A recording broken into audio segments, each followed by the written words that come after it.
So our next speaker, Niemann. Niemann is the founder of AgriSync, the first customer service platform built specifically for agriculture. He spent 14 years at Microsoft. He grew up on a farm in Kansas and received an agriculture degree from Kansas State and an MBA from the University of Iowa. Prior to Microsoft, he worked for Syngenta. He currently lives in Des Moines, Iowa. Everybody, let's give it up for Niemann.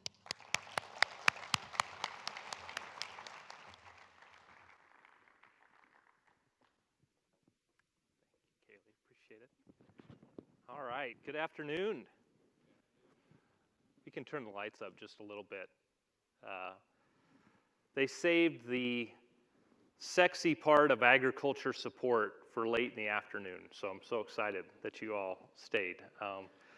And Kaylee, when she was first getting started, we used to get connected and talk a little bit about sales and best practices, and so I'm glad to see, by the way, that she's taking more advice from the folks at FunnelWise, because I was probably the one that said, oh yeah, send a pizza to their house. That'll be awesome. That'll work great. So pleasure to be with you. I want to give a shout out to the Des Moines Partnership, Mike at Square One, for having me here today, and also for pulling all of us together as a community of entrepreneurs, investors, community supporters. Just a great set of sessions. I've learned a ton today, so let's give a big welcome or thank you to those guys for supporting it this afternoon.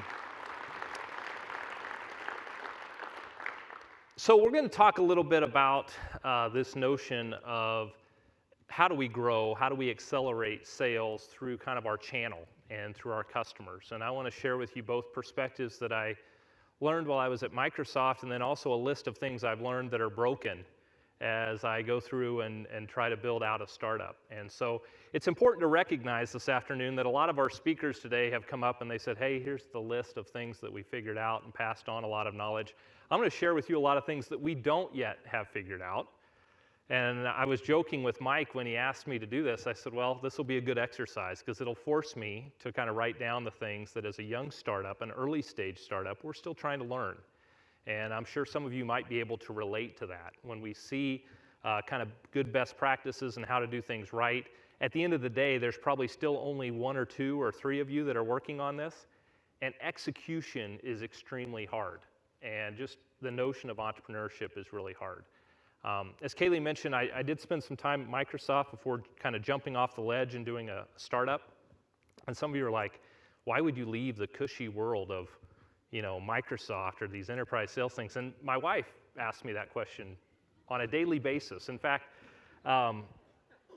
she told me this morning we were going for a walk, and she said, I think I've got an interesting thing that I should do. She said, I should find some of your fellow entrepreneur friends, get their spouses together, and we should write a book about what it's like to support our spouse's midlife crisis of doing a startup. So that's the type of motivation and encouragement I hope you all have when you're at home. So no, she's been awesome. And I would just tell you that it takes courage to do a startup. I remember distinctly, in fact, I was flying home on my last cushy incentive trip for a sales incentive trip from Microsoft. And that's when my wife and I finally decided that we were going to choose courage over comfort.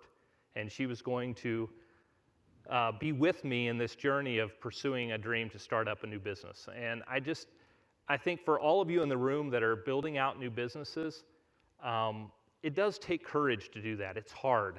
There are definitely a lot easier paths. So the fact that you're pursuing that and encouraging that is a good thing. And what I want to share with you is a little bit of what we've learned on our journey at AgriSync. And again, what we do at AgriSync is we connect experts with farmers to solve problems. And so some people have called us the Zen desk of agriculture. We'll take that. But if you think about the way in which we feed the planet, a lot of that has to do with new practices, new technologies, and some of that's complicated and hard.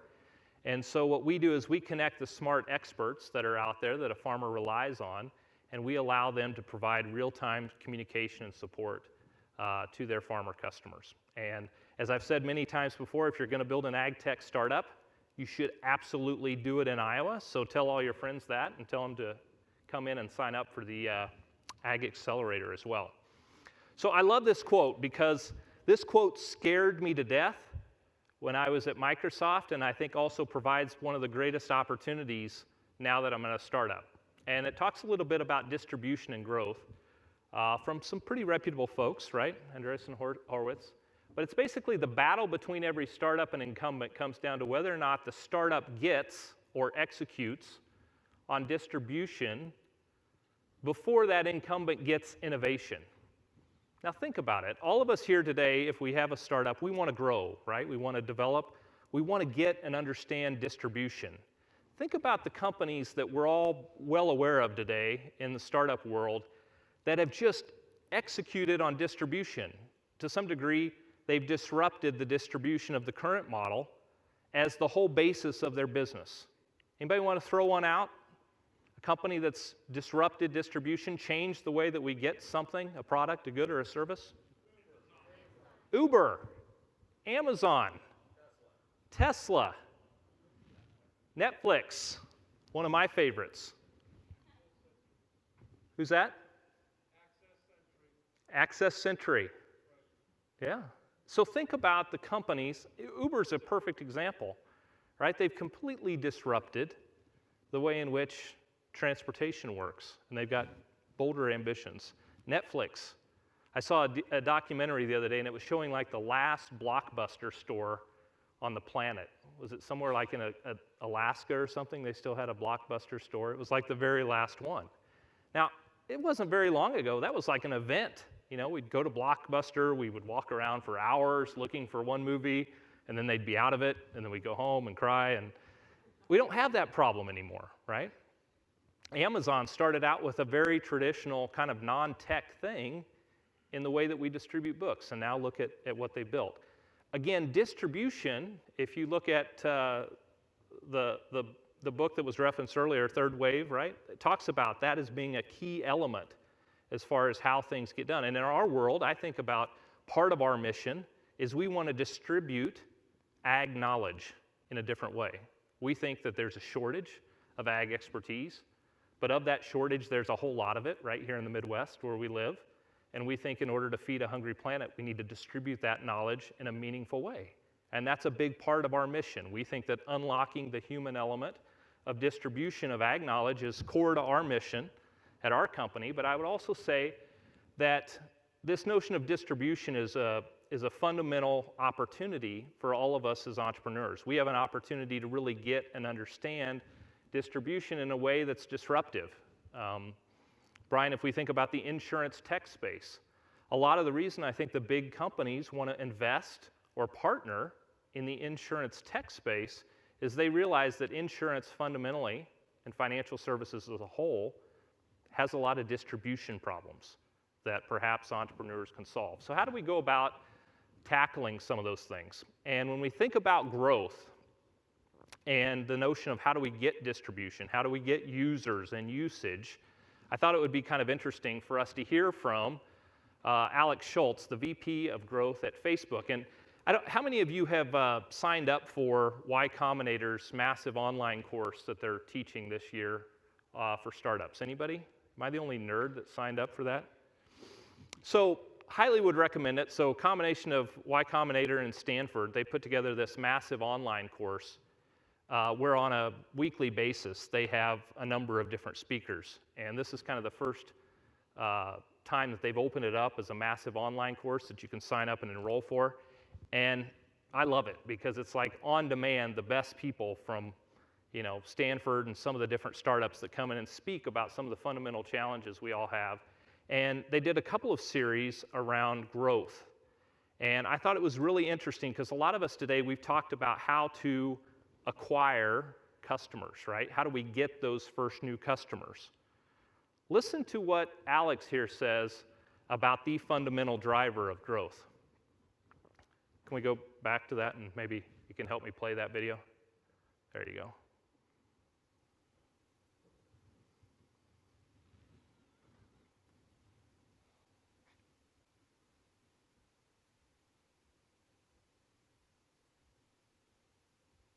It's thinking.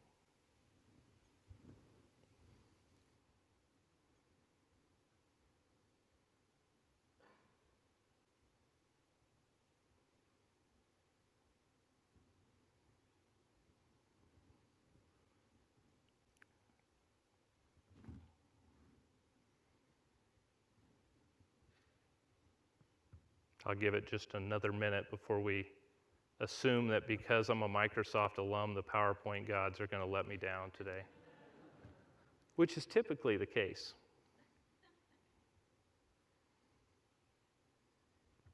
We might come back to that. How's that sound, guys? All right, so his fundamental thought was, he gives an hour lecture on growth. The number one driving factor of growth. Anybody want to take a stab at that at Facebook? Retention. Retention. How do we keep the customers that we've already signed up? And for those of you that are in a software as a service business, as we are, you start thinking about retention and how do we retain the existing customers. Let's assume that from our previous session, we get everything right, we nail the funnel, and we get these customers in. Our biggest factor in terms of long-term growth is how many of those customers do we retain versus how many of those do we churn. And this is a big challenge when we think about software as a service companies. I always tell people we're competing for the 20% of people's time that they're not spending on things like Facebook, YouTube, and Twitter when they look at their smartphones, right? There's about 20% of kind of their eyeball time that all of the rest of technology competes with. And I'm competing for that time with something sexy like agriculture support, where they might want to play a game that Brad makes or something else, right? And so our goal is to say, how do we keep that person engaged and how do we keep them retained? And retention and our retention practices become equally, if not more important than anything we're doing on kind of the attraction side of our business. And when we think about retention, one of the students in this class asked him, they said, well, what is it that keeps you coming back to Facebook? Why is it that when you open Facebook, you keep checking in? It's to keep up with our friends, right? That's the biggest reason we all go to Facebook. It's not for the advertising or whatnot. It's to keep up with our friends and family. So Facebook has this thing called a network effect that keeps us engaged. We want to go there not just to post what we're doing, but to see what everybody else is up to. And one of the fundamentals of engaged users and retaining users is asking yourself, does my business, does my software have this sort of wow factor that not only causes me to want to use it once, but causes me to want to use it again? And as a company that specializes in support and customer service, this is one of our big fundamental concerns, is how do we keep people coming back and using our service? And we had to start thinking about ways to say, how can we not just be the fire alarm, if you will, that I pull when I need help as a farmer, but how can we encourage communication, kind of this ongoing broadcast communication that we now have in our service? And I think it's a big pivotal moment for our company to recognize that engagement happens sort of over time by encouraging people to come back and to leverage your service. And the cost of acquisition of customers is high for most startups. And so you want to make sure that that customer scenario is engaged. Did we ever get that to work, guys? Yeah. Okay, go ahead if you want to play it. Almost?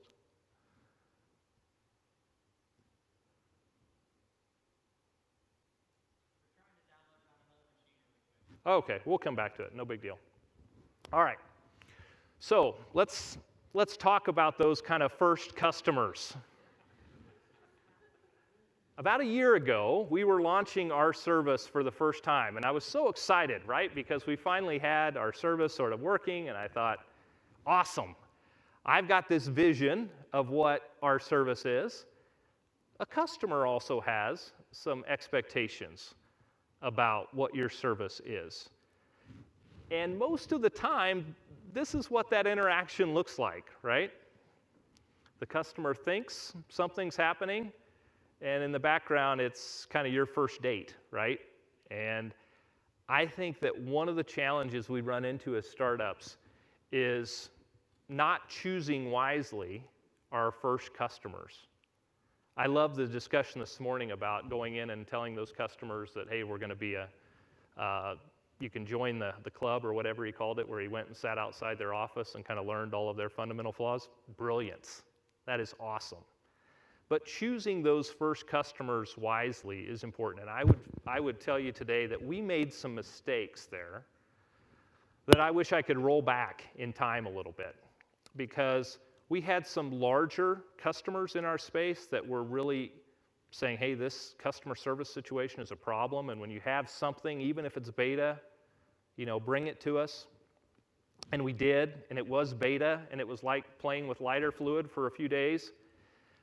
It's hard to recover from that, and now you want to go back to them and say, hey, we're all grown up, right? We've been at this for a whole 12 months. Give us another shot. It is hard to reacquire a customer who has mis-expectations for what your service delivers. And so one fundamental thing that I would say is to learn from our mistakes, in that you want to go after the right customers initially, people that fundamentally believe in your mission and are willing to help you work out the kinks, if you will, with the product. And once you have those first customers, they can do great things for you. But picking the wrong first customers is a huge mistake for startups. If you decide that you're going to go whale fishing when you really should be fishing for, fish this size, you're going to find that that's a problem.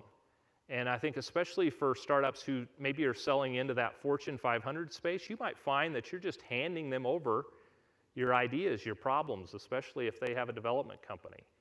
So be very mindful about picking those first customers and making sure that you can meet or exceed expectations. When I was at Microsoft, the early days of Google, we would make fun of Google because they had like 30 products and they said, oh, they're all in beta.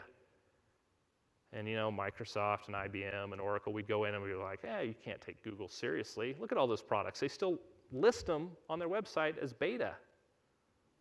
That was brilliance by Google. Brilliance. Because the customer's expectations was, it's not quite done yet, it's a work in progress, I'll give them a little grace, a little latitude, but I'm going to get users and usage that will help me drive requirements, as opposed to the mentality of some enterprise software players, which were like, I don't really want to hear the customer's feedback, I just want to build it, hand it over to them, and they'll keep buying it because they always would.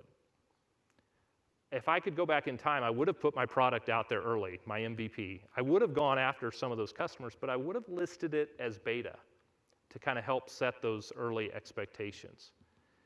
And it would have probably made reacquiring some of those customers easier. Now, we're getting those customers back, but we're getting them back, thankfully, based upon references. And so choosing those first customers wisely is important. I want you to meet one of our first customers. This is David. David is a precision ag specialist for a John Deere dealer out in the Pacific Northwest. And he's kind of, when we think about our profile of a customer, he's one of our ideal folks, right? This guy is an expert in his area. If you happen to farm in Oregon, you probably have had this guy on speed dial because he's got all of the answers. And David, I don't know if he knows it or not, but he was one of the first people to actually write a check and pay for our software. And this was in the early stage, and he was a small provider, relatively small customer. But he saw the vision of what we were trying to do and believed in it and gave us a lot of good feedback. And 8 months after he started using the product, 8 months, that's a long time, by the way. This wasn't his initial reaction to our service. It was, oh, wow, this is better than sliced bread. It took him a little while to kind of get there. But he basically said, I fully understand what this product is, what its mission is. And this is an excerpt from an email that he sent unsolicited to the largest ag equipment dealer association president in Canada, whom he happened to know. And so finding that first customer who gets your product, understands your product, and then is willing to communicate that to their friends, to people that they care about, their associations, is important. And the difference between David and maybe some of those other early customers is we'd set the right expectations early on. So he communicates that to what is now the largest ag equipment dealer association in North America. And the president of that organization endorses our product largely based upon the feedback of his members. And if you'll notice, this is the president's comments.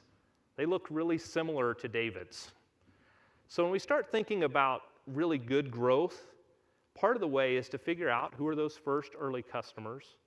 How can we get them to share what it is about our product? How can we get them to be ambassadors for it? And then will they share that within associations, within affiliations that they know? And for us, in a vertical market, we talked about this at the breakout, having this understanding, if you're selling into healthcare, financial services, education, real estate, insurance, where do my customers live? What types of associations are they involved in? What types of LinkedIn groups are they in? And then where can I identify some of those key influencers who might help me get endorsements from associations? I've found that associations love startups because they're looking for ways to bring new knowledge to their membership, and they're also looking for ways to be innovative. So the Western Equipment Dealer Association, we love them, but they're not like startup tech type folks. But when they find something that brings profitability and efficiency to their members, they're quick to endorse it. And I would say that endorsements like this have become a key part of our distribution strategy. We have very specific goals around associations, organizations that we want to make sure that we get an endorsement from. And it's this broader thinking that we want our customers to be our first and best ambassadors. And I think that should be all of our approach, right? Again, kind of thinking of Tori's comments this morning with Rocket Referral. It's fantastic that their customers, again, have been great ambassadors of their product. The cool part about leveraging your customer as an ambassador, or in Tori's case, their customers as an investor, is you get the ability to leverage the power of word of mouth. And for us as a young company, we may not get discovered any other way besides word of mouth. We can do all the things we want in terms of social media, etc., but word of mouth tends to be a great influencer. And also think about the way we buy. How many of you read at least 2 or 3 Amazon reviews before you click? All of us do, right? Even if we're not buying on Amazon, we still go and read the reviews. That was a pretty smart idea on their part. So think about the way that you like to buy, and the fact that you typically, if somebody came up and said, Kirk, this is a great product, I think you should check it out, and I know him, and we have a personal relationship, he probably wouldn't, he'd at least give it a look, right? So word of mouth becomes a super key influencer, not only to attract that customer, but that is typically the decision trigger. Meaning if somebody's endorsed your product, I find this all the time, somebody will get on and say, well, such and such company that is in our peer group is using your product, they said it works great. So as long as I don't screw up the sales process, they're probably going to convert. Now that doesn't mean that sometimes we don't still screw up the sales process, but my point is, independent of what you do as a sales professional, that word of mouth referral is going to be more and more important. And we also find that referrals close faster, referrals stay with you longer, so their long-term customer value much, much better than somebody that just randomly and passively came in and used your product. So again, thinking about your customer as an ambassador. Now, we're all startups or in that early stage. The return on investment, here's what I really like about referral marketing and affiliate marketing and partner marketing, is the ROI on that relative to other places we can spend our money. We've all got a finite amount of resources, and sometimes when we do, social marketing, and we look at an email campaign, for instance, it might be a paid email campaign, what is our click rates and our open rates? They're in like the small percentages for most companies, but yet we have to pay whether those are, happening or not.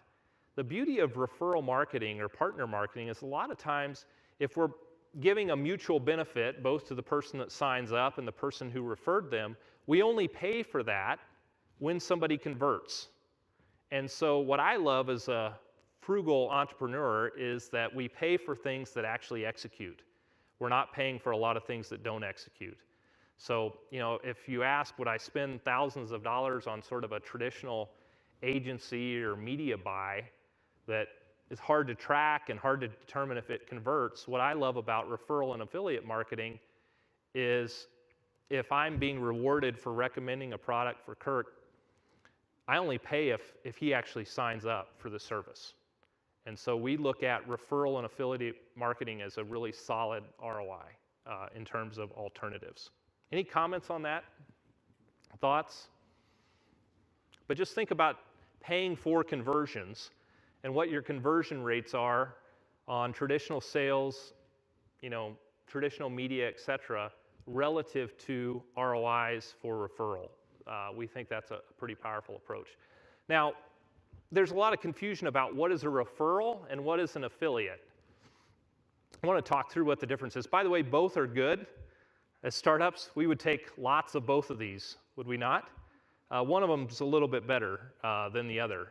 But if we think about our affiliate marketing, and again, this might be associations, this might be work that you're doing with partners. Essentially, our assumption is you're probably paying some portion of your margin to them to sell through, if you will, or provide your product. Meaning you're paying a commission, you're paying a distribution fee, something, and the motivation for the person who's pushing your product, be it a partner channel, what have you, is largely financial, okay? So number one, you're probably gonna pay more for that affiliation type marketing. And number two, the motivation of the person who's pushing your product is financial, and that comes through. They'll sell that to anybody, but they will largely do it because they're getting paid to do it. The flip side of referral marketing is, wow, I have found this new software at Denim, and it is like the rock star software for all of insurance tech when it comes to social. And I want all my friends to know about it because I care about my friends, and it's so good that I want them to see the same benefits. That is a whole different deal, right? That is referral marketing. That's me caring enough about this other person's business to say, I want to introduce you to something that's innovative. Now, by the way, they probably didn't have to pay me as much, if you will, for that referral process because that's not how I make money. But it is the way in which the best acquisition of customers comes. So I always tell people you want both as a young company, but the more you can do on this notion of referral marketing, the better off you are. The more you can get your customers themselves to just naturally want to be ambassadors and share your product, the better off it is. And again, the motivations are different, and your long-term sustainability is different. Because financially, partner marketing is expensive. When I was at Microsoft, I had a couple of different stints where I led partner marketing, and we spent a lot of money, both in terms of commissions, training, partner retention, because you'd have partners that were selling not only your CRM product, but they were also selling Salesforce or whatever it was. Those are expensive channels to manage. And there's a few companies here in Des Moines that have done a great job with what I would call kind of the partner marketing. I think BirdDog is one that I hear has done a really nice job of partner marketing, and that's fantastic. But know that there's a cost of that, and you've got to have people that are committed to it. Typically, you've got to have a partner development lead, somebody who's trained to every week be training up partners. And what we find is, again, you want both of these, but referral marketing is definitely one that we like the most. So return on your time. This is probably the thing I wrestle with the most in a small startup versus a big company. In a big company, if you had a good idea, there was always an army of people who would actually go and execute on that idea to make it happen. That doesn't happen in the startup space. We have plenty of ideas. We just don't have the time to execute on them. Is anybody else like that, where you've got this list of things that you're like, I just want to, chip off one thing off of the list? I always tell people as a startup, I've learned that, I've got 3 or 4 things that we've figured out and that we do well every day.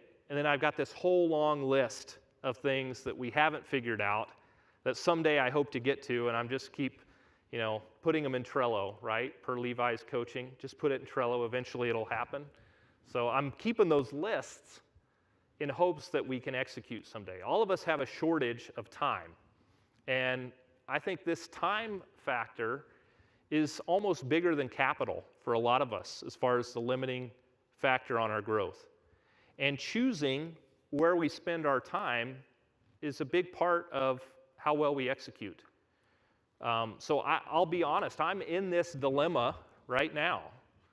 I know that from a direct sales perspective, I love talking to our customers. And when I'm on talking with our customers, I can hear the cash register ring, right? I love that conversion approach. Plus, I love hearing their feedback on what we do well, how we could get better, all those good things. And so I love selling, and I hope you've got somebody on your team that loves to sell a customer every day, because you need that. I also know that the arc on our execution would be better if I could train an army of other sellers that are in a channel. So specifically in the ag space, there's lots of great sellers out there already. Why can't those people be making money recommending AgriSync as kind of the lone ranger in the customer service space? We don't have a lot of competitors. We've got a lot of potential sellers, potential ambassadors. But I know to do that from past history that I've got to commit time to maintaining that channel, educating that channel, coaching them up on how to position the product, all of those things. So what we call channel readiness. And so a lot of times I look at those two top things as, gosh, do I speak directly to customers, or do I speak indirectly to a channel provider who might then influence 10 customers? Or do I get really smart and hire 2 people for each of those jobs, which is what some of you are thinking, which is in the long-term plan. But in the early stages, you've got to divide up your time. The bottom 2, I think, are also equally important in today's world.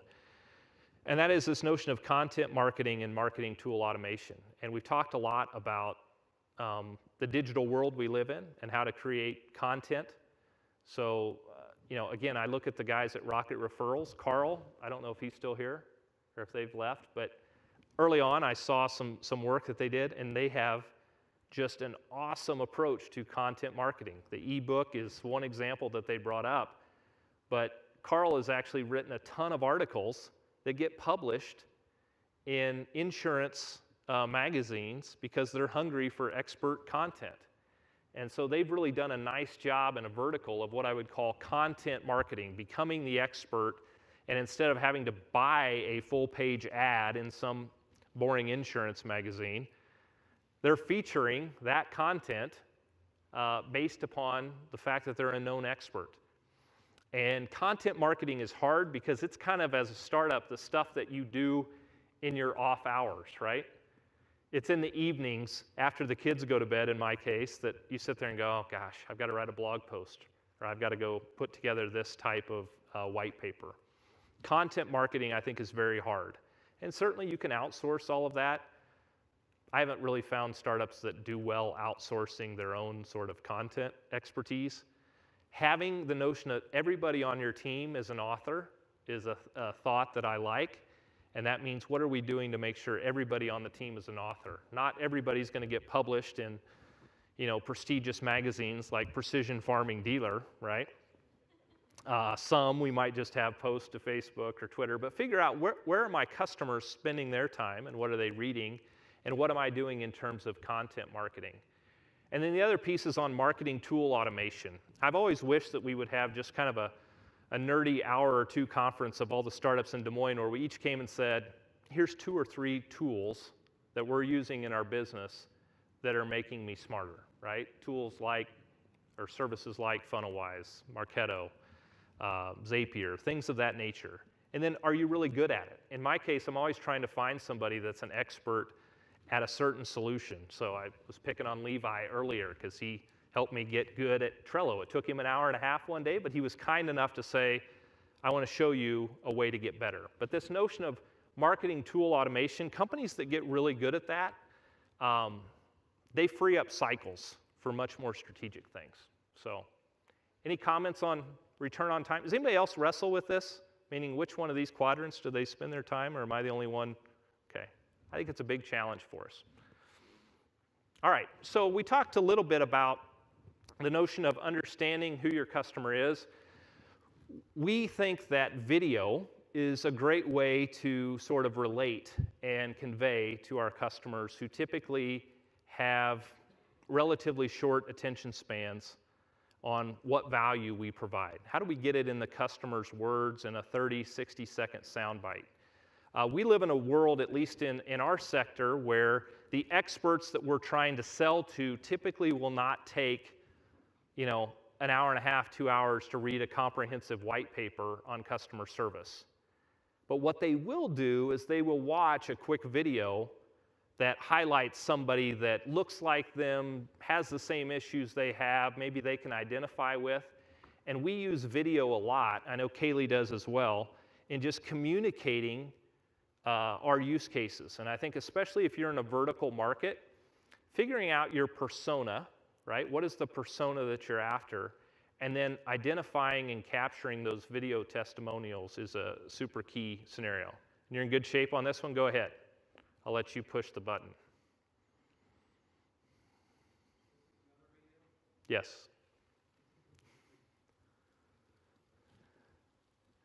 It should just play if you click on the video or the picture of him. Oh, maybe not.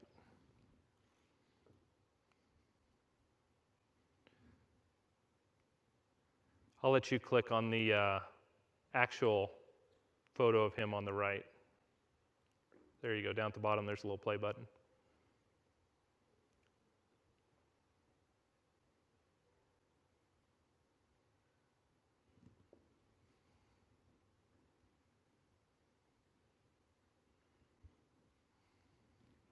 Precision Ag department at Jaycox Implement.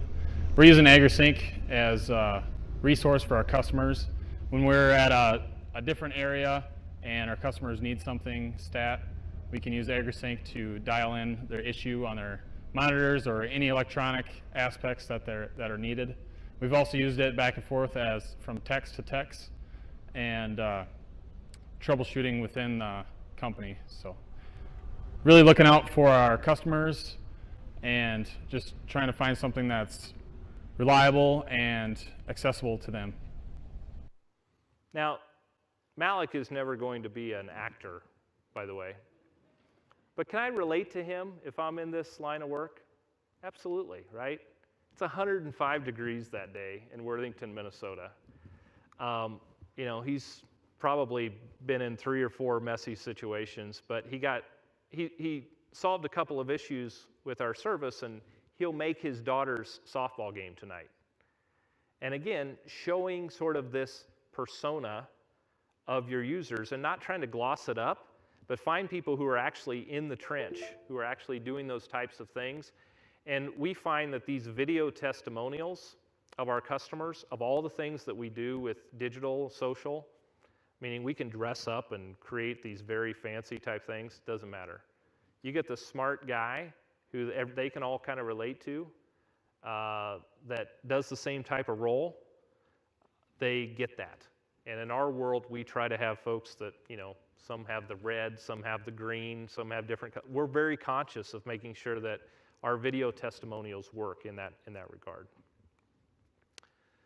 So, and likewise, we want to make sure that the green guys also think that we fit their approach. RDO Equipment, John Deere's largest dealer in North America.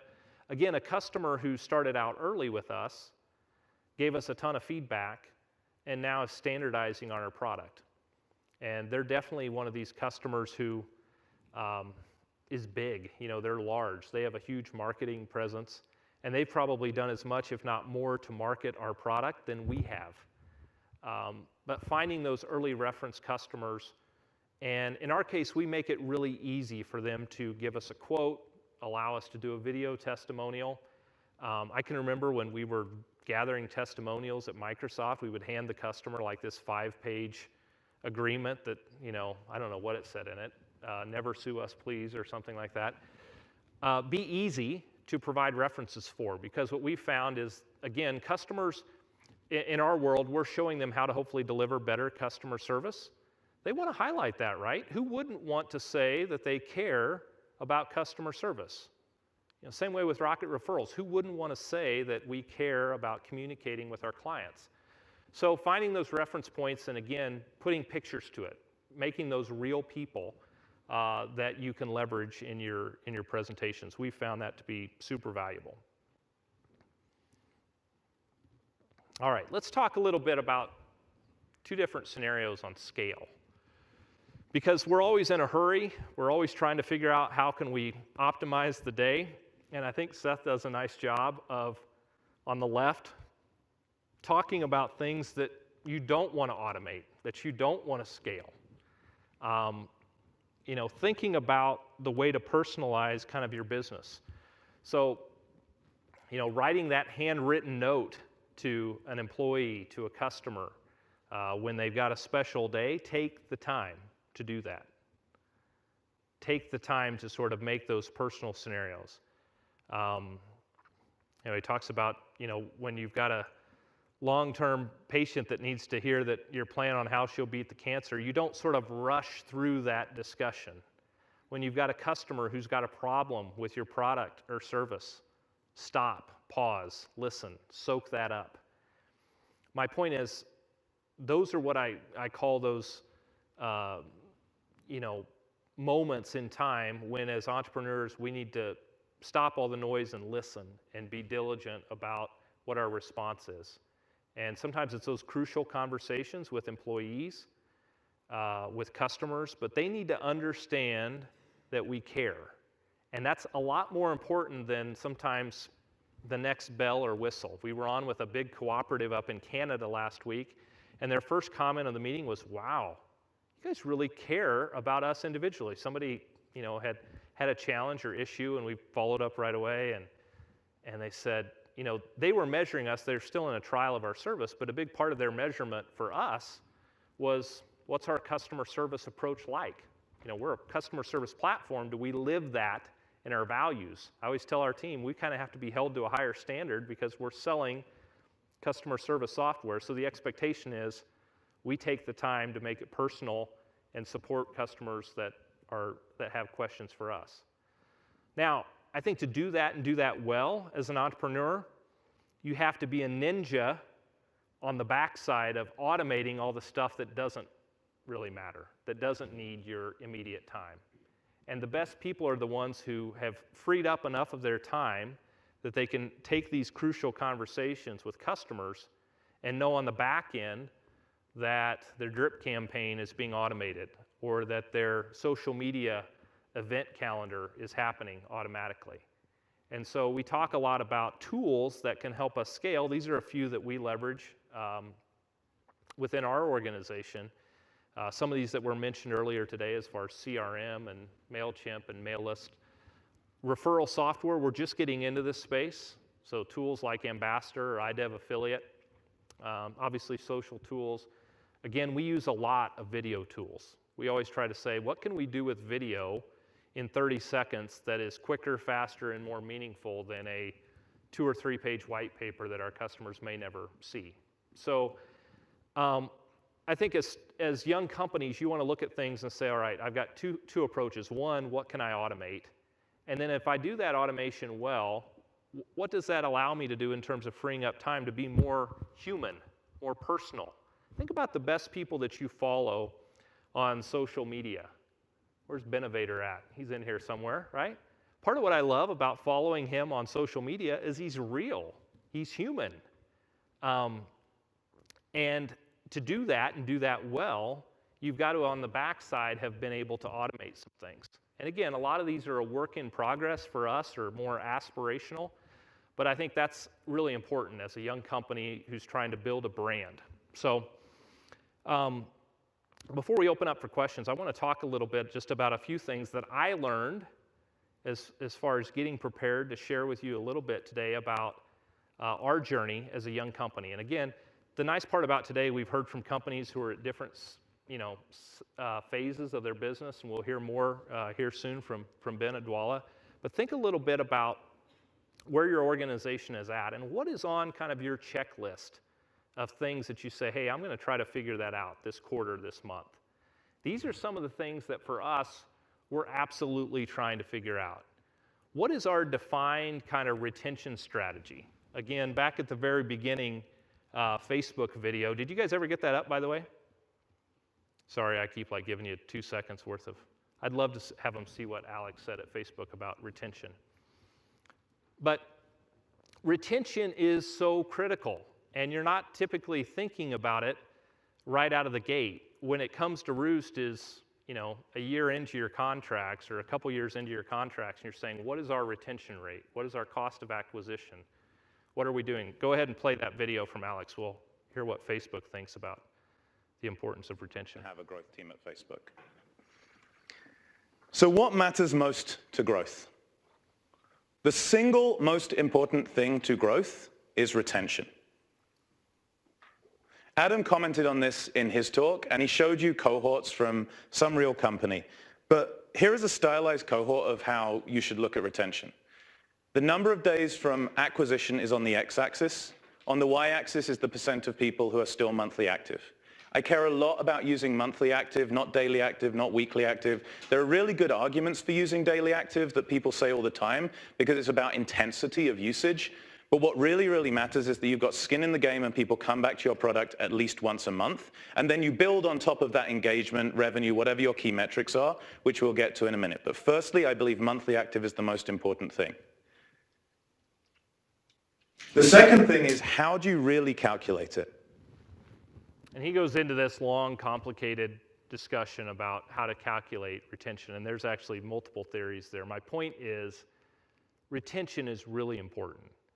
And start thinking about that before it becomes an issue. What are you doing to nurture those customers that you already have? What are you doing to get what's called negative churn? Meaning, I started out with a customer using 5 seats of our software, and at renewal, they want to have 10 seats. How do I get that type of growth? Especially if you're in the software as a service space, these types of metrics are really important. And they're not easy metrics to start capturing on day one. But once you've kind of got your product settled out and you feel like, hey, from a product perspective, the product's solid, we've got those first set of customers, we're now starting to think a lot about what are we doing in terms of retention and in company growth, meaning if we've got our foot in the door, what are we doing to get that next set of users? And specifically, we look at, do we have a network effect? Does your service allow customers to invite other customers into the product?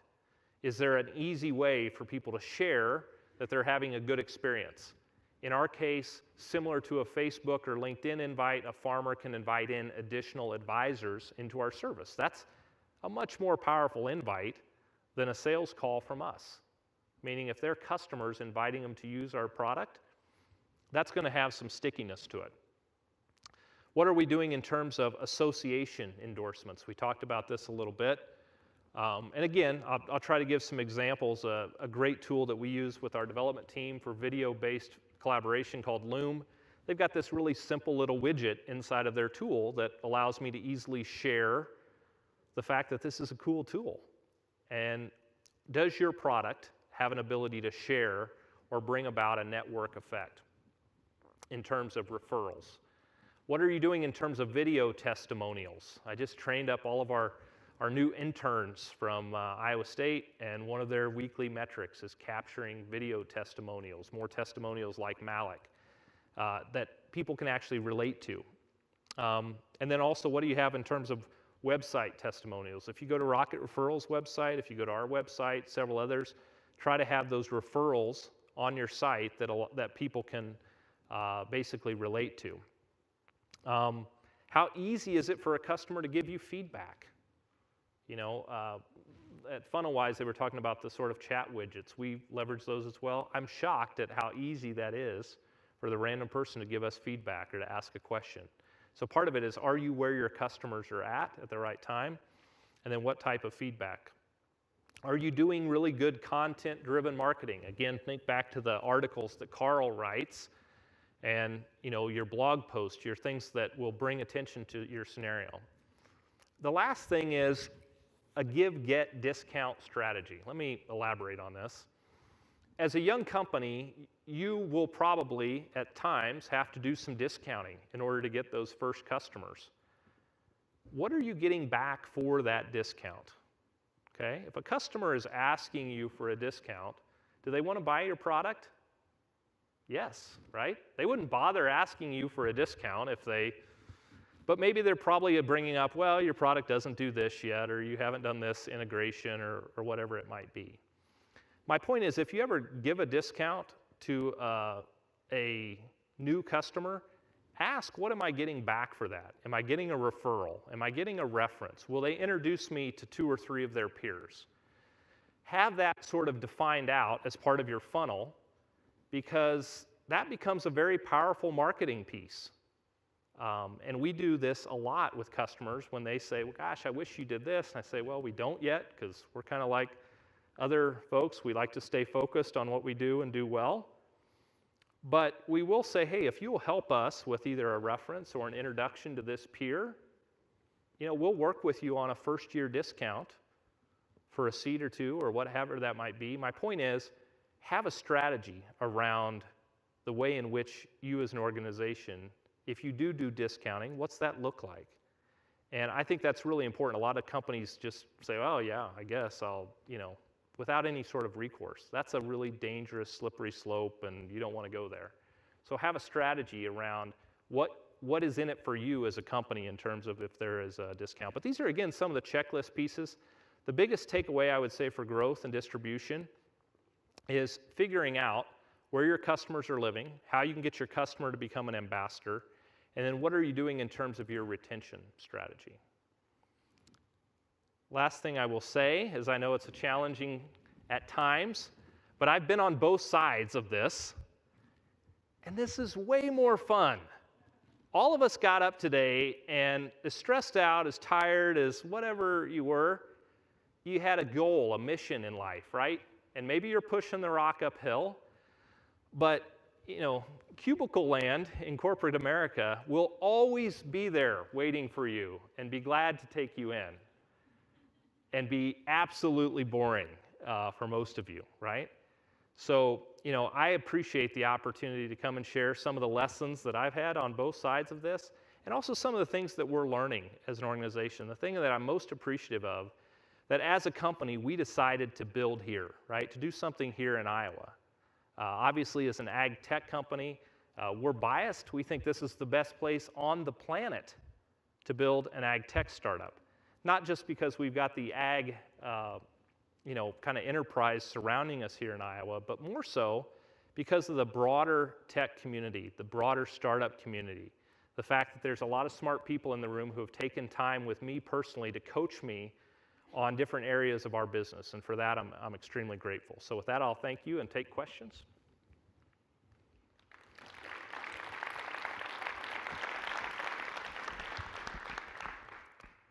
Any questions? Yes. You talked about some of the tools that marketers could use. Where do you see those tools going in the next 5 years, as far as the automation kind of thing? Yeah, the question was around automation tools and where do we see that sort of going. I see a ton of goodness happening with bots and different things like that will help us as marketers get smarter. And are you with one of those types of companies, right? Yeah. Well, I'm playing right into your hand. So what company is it so that we can all kind of learn from it? Solutions. Sedema Solutions. All right, fantastic. I'm generally excited about our potential as young companies to kind of market with the big boys based upon automation tools, bot frameworks, things of that nature. We're actually doing some work on that area in our customer service platform. But this notion of, again, going back to my first slide about the notion that we've got to figure out as young companies distribution before our bigger competitors figure out innovation, it comes down to things like the marketing pieces. We've got to be willing to try new tools, new processes, new approaches. And those of you that know me or hang around me every now and then, I know Josh sitting in the back room, we get the joy of watching co-ed soccer together. And I'm always saying, hey, what are you using as far as new tools? What are you seeing out there that's helpful to your business? I think we've always got to be open to those new tools, because I know from my previous life that big Fortune 500 companies, change is their most painful thing, right? If I come in and decide to disrupt or change their process or put a new tool in play, that might take months or years. Whereas a startup, we've got to be quick adopters. We've got to be able to consume that change and turn it into ROI very quickly, and that's what we do, right? We don't have all this legacy kind of baggage that we have to worry about. We've got to be quick adopters. So yeah, definitely share more during the break with some of the things. Yes? Casey, Tori from Rocket Referrals talked earlier about the loud customers, those that sometimes can provide a distraction to developing a core product that can be useful across the whole customer base. I'm interested in your thoughts about those loud customers and those that are maybe asking for features that are a distraction from the core product. Yeah, I typically tell them the same thing I tell my wife. Love me for what I am today, not for what you want me to be, right? Now the conversation goes a different path with my wife after 20 years, but I think this is super important for us as startups to stay focused on our core path.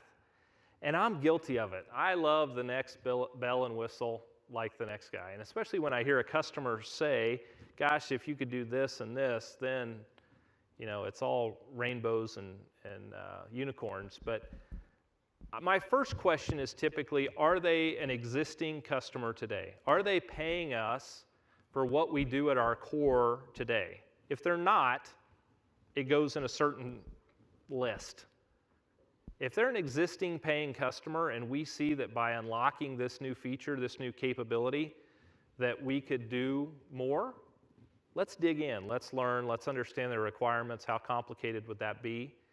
But I think as a startup, you've got to get good at saying, no, we don't do that. And in Tori's world, dropping the mic and leaving the but we've got to be good at focus, because I can tell you there's lots and lots of big companies that will develop those custom tools and widgets. That's not the world we want to be in, right? That doesn't scale very well. But there's a way to ask. I always tell customers, well, first, I'd like you to be using and paying for our core service, because all of our roadmap-driven events that we put into our product, we prioritize customers that are using the service as we are today. So, great question. Yes? Hey, Casey, great talk, great remarks. Thank you. By the way, I paid you with a tweet earlier, hey, so thanks anytime. for the denim shout-out. So technical question and then a follow-on. So technical question, I've noticed on your website you've got a quick little Drift plugin, kind of this, hey, how can I help you? And it's got your photo there. Right. And Molly from FunnelWise likewise has a similar little plug-in there with Molly's photo there. So for you guys, is it just because you're small and we're startups, it's your photo, or is there something like strategic about putting a leader or the founder's photo there? We make sure that both my co-founder and I are we're plugged into that. So that pipes right into Slack so that, and I was answering Drift questions today directly through that. But we also have our customer success team in there. But I don't think you can be too human of a company in the early stages. Meaning, initially I was kind of like, okay, do we put ourselves out there personally on some of these scenarios? I think you do. Because when that customer reaches out, number one, they typically get the right answer right away. But they also are like, oh, wow, I look and I just gave feedback directly to the founder. That might actually get something done. Right. Now, in the long term, does that scale very well? No. I mean, I think in our case, we've got our customer success team that's on there as well, so the tool itself kind of rotates in and out. But this notion of being available to your customers in the early stage is, I think, really important. And if I see a customer that's got good feedback, sometimes I will just get directly live with them as quickly as I can to try to get that feedback.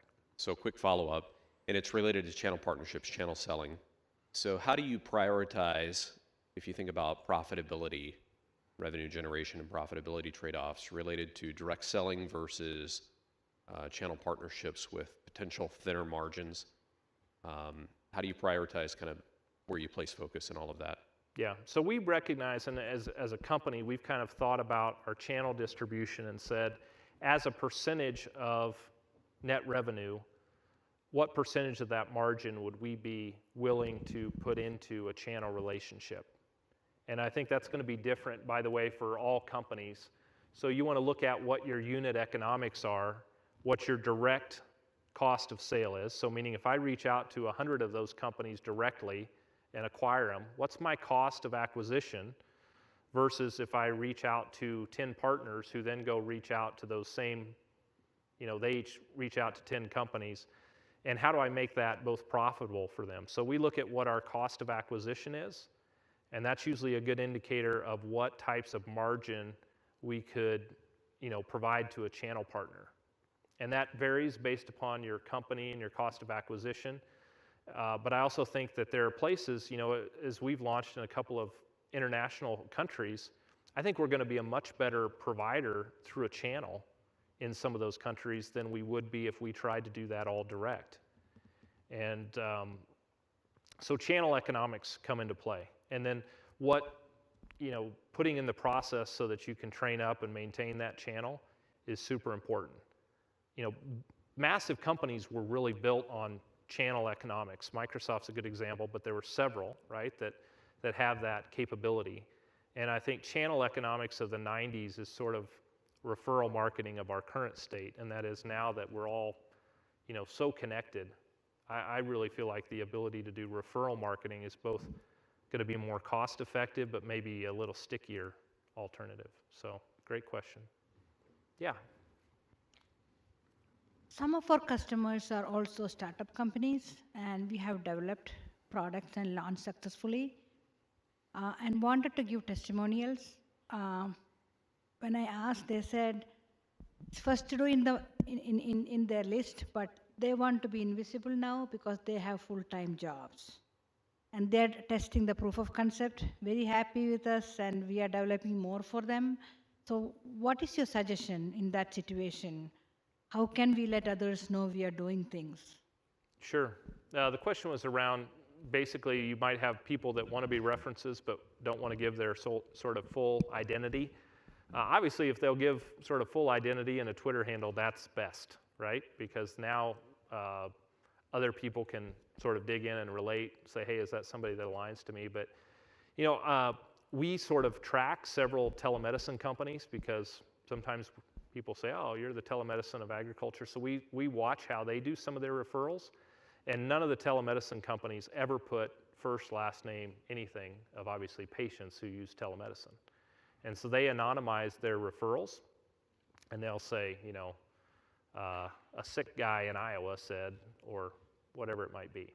So there are ways around that, but I think the bigger piece is whatever your referral or testimonials are, sort of draw up what your profile of your customer is and get really specific, because when you've got a good profile of who your ideal customer is, that's a great internal training tool for your sales professionals. It's great when you're putting together marketing materials. I know in our world, if we're putting together a digital marketing campaign, we're like, okay, what's our profile? Is it going to a farmer or an advisor? If it's going to an advisor, what type of advisor? All of a sudden, you can get really specific, and your ROI or your execution on that will be a lot better. So, good question. Other questions? Yes? Okay, so thanks for coming. And you've kind of turned into a mentor. So as you're, startup and you know a lot of things, you still have questions and you still take a leap of faith.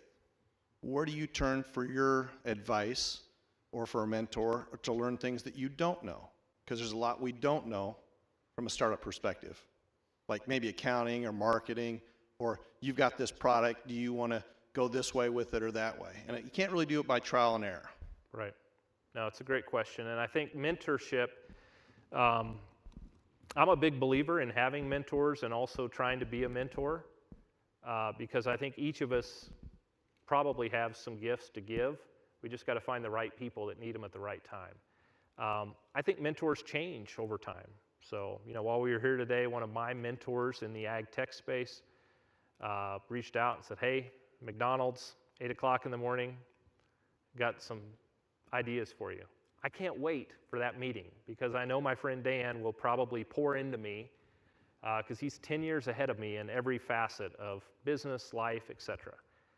At the same time, it's important for me to pour back into other young companies. So a couple of them that are here in the room and I see that are, like my friend Steven who just launched Tervis yesterday. I'm proud of him, right? He's a good guy. He's got a great product. What can we be doing to encourage him? And mentors who are also in the entrepreneur space are the most valuable. So other people who are trying to build a business, those are the mentors that I seek out the most. And I think you've got to be deliberate about that and finding mentors who are ahead of you in your facet of whatever you're doing. I'm always trying to find mentors who are founders because I really find that I can get real with them about the challenges of starting a business, and they typically have a couple of things that they can contribute. But I also think if you do have a company and somebody reaches out, what are you doing to pour back into them? We do a lot with the entrepreneurship program up at Iowa State University, with the Apex program out at Waukee. I learn more from those young people than probably I give back to them some days. But I think that's part of the joy of having entrepreneurship is this ability to share some best practices. So, and you've given me some pretty good advice on a number of things that we've had. So all of us in the room have some sort of gifts to give. Part of what building a good community is seeking those people out. Hopefully you met somebody here today that you're like, hey, I'm going to catch you for coffee next week and share some of the things that you can offer them. So, but mentorship's a big deal. Questions? All right. Well, I think we've got a break. Miss Kaylee, do you want to come up and transition? Thank you, everybody. Appreciate it.